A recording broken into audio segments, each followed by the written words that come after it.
जनजीवन संवाद उपस्थापन मु लहरिका पट्टनायक। दिनक परे विश्व प्रसिद्ध जोरंदा मेला आरंभ हेब।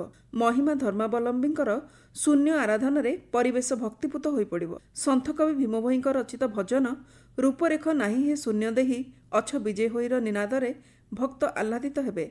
विश्व को भारतर एक बड़ अवदान शून्य। भारतीय संस्कृति रे शून्यर यथेष्ट गुरुत्व रही। जोग साधक मानक मतरे पृथ्वी शून्य, ब्रह्मांड शून्य।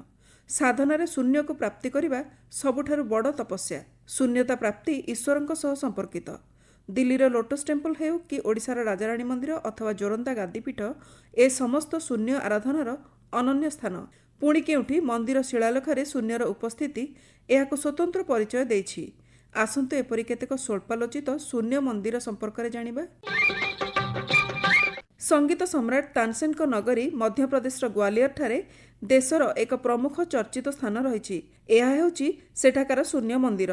प्राचीन ग्रीक सभ्यतार लोके 10,000 रु अधिक गणना करिपारि नथिबा बेले प्राचीन भारतीय दर्शन रे अनंत गणना सामिल होइथिला। भारतीय ज्योतिर्विद आर्यभट्ट विश्व को शून्य संख्या सह परिचित कराइथिले। से ही शून्यर व्यापक व्यवहार करथिले। भारत में मध्य विश्वर सर्वप्राचीन शून्य अंकित थिबा कुहा जाए। मध्य प्रदेश अंतर्गत ग्वालियर किल्लारे थिबा चतुर्भुज मंदिर रे एपरि शून्य अंकन करा जाइछि।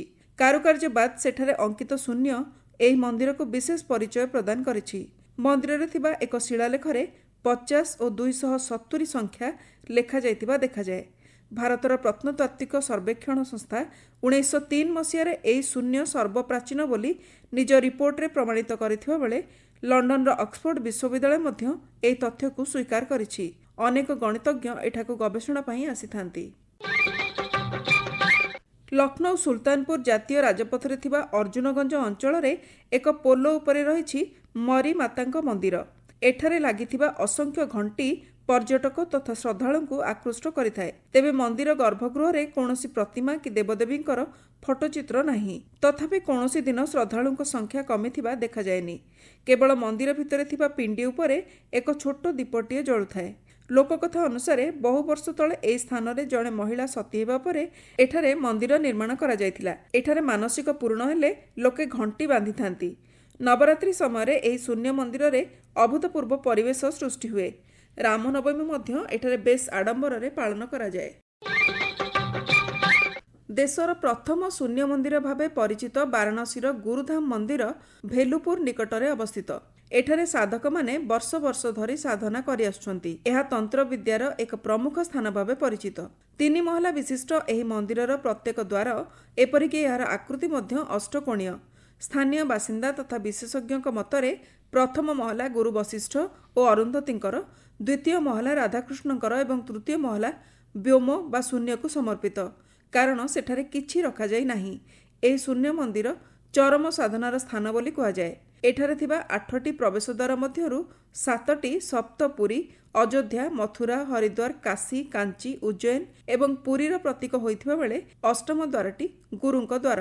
1814 ख्रीष्टाब्दरे बंगाळर तत्कालीन महाराजा जयनारायण घोषाल साधक मानक लागि एहा निर्माण कराइथिले।